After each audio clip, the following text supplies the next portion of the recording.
Hello, it's Randi Rhodes. Here's a clip from our show, and go to randirhodes.com for the whole thing and a podcast. Buy a stinking pod. Thursday and Friday. From 6 to 7 p.m. Eastern Time on the Progressive Voices Network. This is the Randi Rhodes Show. To speak with Randi, dial 561-270-3844. That's 561-270-3844. And your kind of catchphrase or motto before the White House was "you're fired."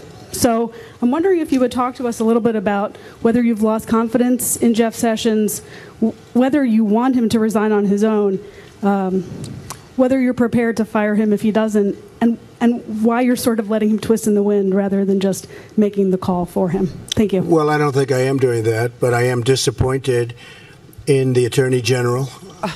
He should not have recused himself almost immediately after he took office. And if he was going to recuse himself, he should have told me prior to taking office, and I would have quite simply picked somebody else. Oh, my God. So I think that's a bad thing, not for the president, but for the presidency. I think it's unfair to the presidency, and that's the way I feel. Thank you. It's obvious he can't control his mind or his tongue. He is such a bastard. I mean, Jeff Sessions was the first guy on board on the Trump train. I mean, he was the first one. And I got to tell you, the people out there in Trump land, the cult-like, Kool-Aid drinkers, they are pissed because Jeff Sessions was sufficiently racist, and they loved that Beauregard was on the Trump train first. This was a signal to them that Trump was going to hire racists, and now he's going to fire a racist. You can't. We hardly have any left, they think. We hardly have any racists left in America. You can't fire them. They're hard to come by. I only find them in the red states. Don't let Sessions go. They're really upset about this. And he, how could Sessions know that he would have to recuse himself? How could he have known? Unless, the president thought it was okay that he had meetings on the sly and was going to lie to the Senate about meetings with the Russians. How could he have known? And the same thing's going to happen with this this new guy that they're trying to confirm today, this Brian Ben-Sikowski dude who represented Alpha Bank. I mean, if there's an investigation into Russian money laundering, Alpha Bank, who had a server in Trump Tower, is going to come up. And this guy's going to have to recuse himself, too. And Trump is just looking for some loyalty. This is what he's looking. He wanted it from the Boy Scouts yesterday. He wanted it from Comey. He wants it from Sessions. He wants it. I mean, everybody's got to be loyal. And I don't think the president understands that the Attorney General of the United States does not swear an oath to the president. He swears an oath to the Constitution. The Attorney General of the United States is not Trump's personal attorney. That would be like, a Mark Kasowitz, who also quit. Because he knows the best people, But everybody that, now it's Ty Cobb, who really has him under control, Ty. Yeah, that thing with the Boy Scouts yesterday, that was a good thing, right? That was good. That's what you were going for, right? It's unbelievable. So the Attorney General is the attorney for the American people. They bring criminal charges. They bring criminal charges against people who violate the laws of the United States, the federal laws of the United States, not the state laws, the federal laws. He is our attorney, Jeff Beauregard Sessions is. And, I mean, he did away with the whole civil rights division. Is that not enough for Trump? I mean, is that not enough for the Breitbart readers? I mean, what more do you want from little Jeff? It's unbelievable. It's unbelievable what's going on here. And now you got Rex Tillerson, saying he might resign. The president cannot find anybody to work for him. That's why he's down to Scaramucci, who also told the papers today, yeah, I think he would, be very happy if Jeff Sessions quit. And why? Because they're working on firing Mueller, and they know that Rod Rosenstein won't do it. So they need an acting attorney general, and they need to, fire Rod Rosenstein. Sessions won't fire Rod Rosenstein. He can't because he recused himself from all things Russia.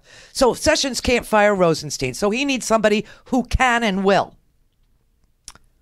Then when he fires Rosenstein, the new deputy attorney general will be this woman named Rachel Brand, who is a Donald Trump sycophant. She's a cult member. And she it will fall on her desk to fire Mueller. And chances are she will do it. And ladies and gentlemen, we then have a constitutional crisis. I mean, a real one, where people are going to start talking about obstruction of justice. They're going to be talking about impeachment. They're also going to be talking about whether or not you can indict a sitting president. That is what will happen to this country. Because this man is not normal. Nothing about this is normal. That's why I started that hashtag a long time ago. Hashtag not normal. There is nothing normal about what the president does or how he comports himself or how he uses, various groups of people or how he threatens people that aren't sufficiently loyal to him. None of these people, including him, are supposed to be loyal to him. They're supposed to be loyal to the Constitution. Patriotism is not a man. It's the nation. It's fidelity and loyalty to the nation, not to Donald Trump, not to any Congress member, not to an attorney general, not to anybody, not any man.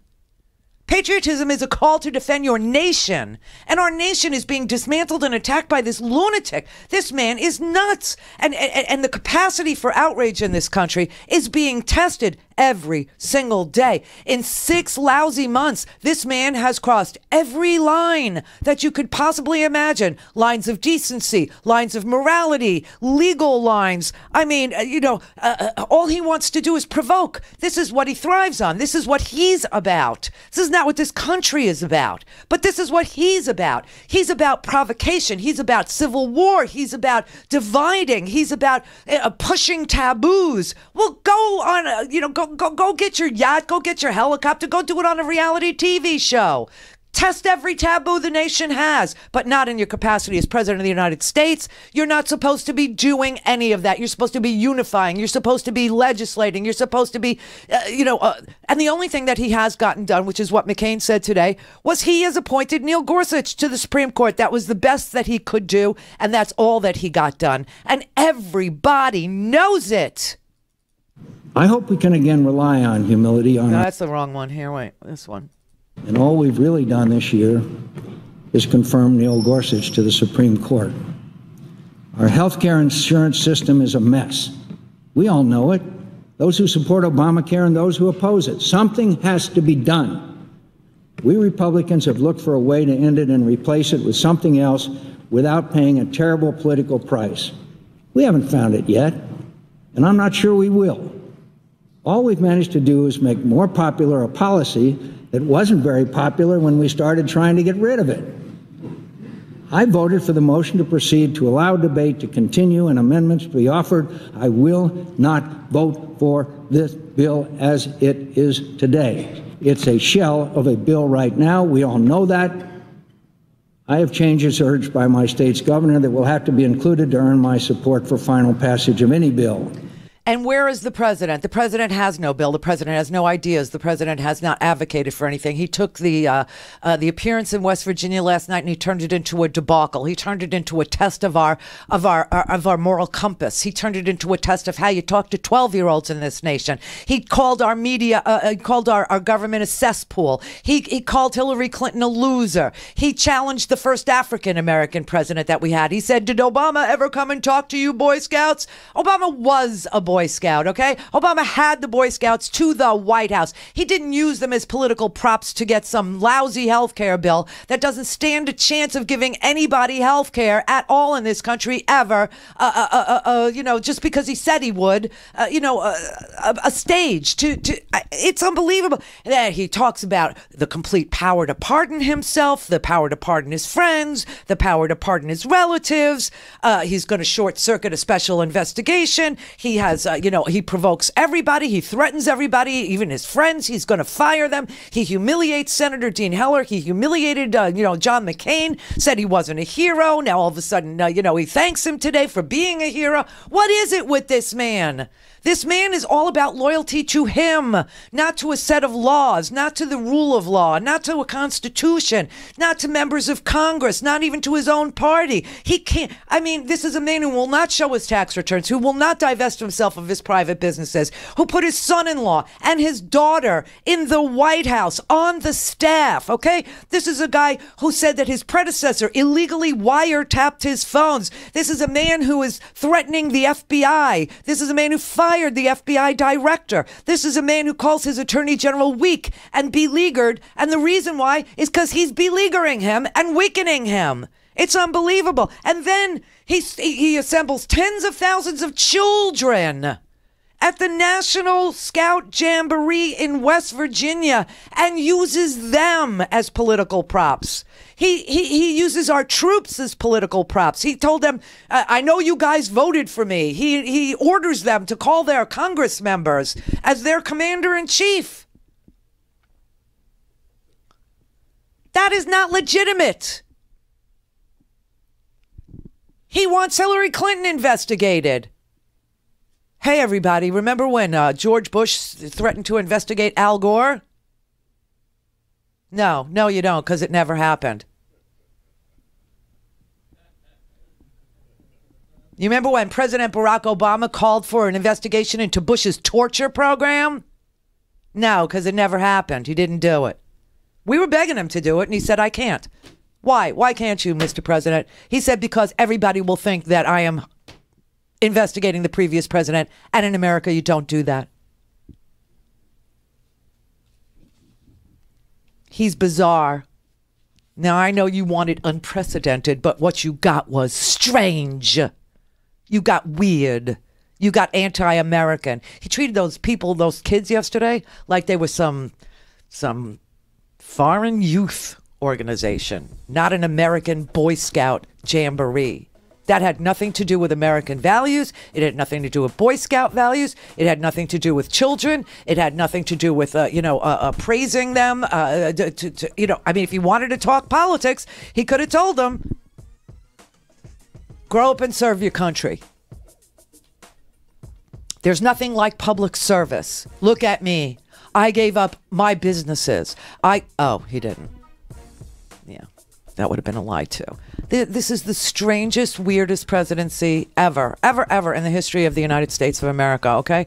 We have never seen a president try to deflect attention from collusion, cooperation, from taking Oppo research from a foreign adversary. I love it, his son said. We've never seen a president hire his children to be in the West Wing and put his son-in-law in charge of world peace and Veterans Affairs, who is now testifying to congressional staff members on the House Intelligence Committee, on the Senate Intelligence Committee, putting out 11 pages saying, I didn't collude with Russia. Except he did. Because he admits that he did. Just putting the sunniest face on those meetings that he admitted to yesterday in those freaking 11 pages of bullcrap. Thanks, Abby Lowell. By the way, research Abby Lowell. You might be very glad that Jared has Abby Lowell as a lawyer. If you research Abby Lowell's success rate at defending some really heinous clients, you just might be very happy that he's chosen Abby Lowell. You just might be very happy. I would say do that. Just Google Abby Lowell, do the wiki page, and see who his high-profile clients are and how many months they spent in jail. It's an interesting stat. Anyway, we got the House to pass the sanctions deal. 419-3, everybody. RandiRhodes.com for the whole thing and a podcast. Buy a stinking podcast.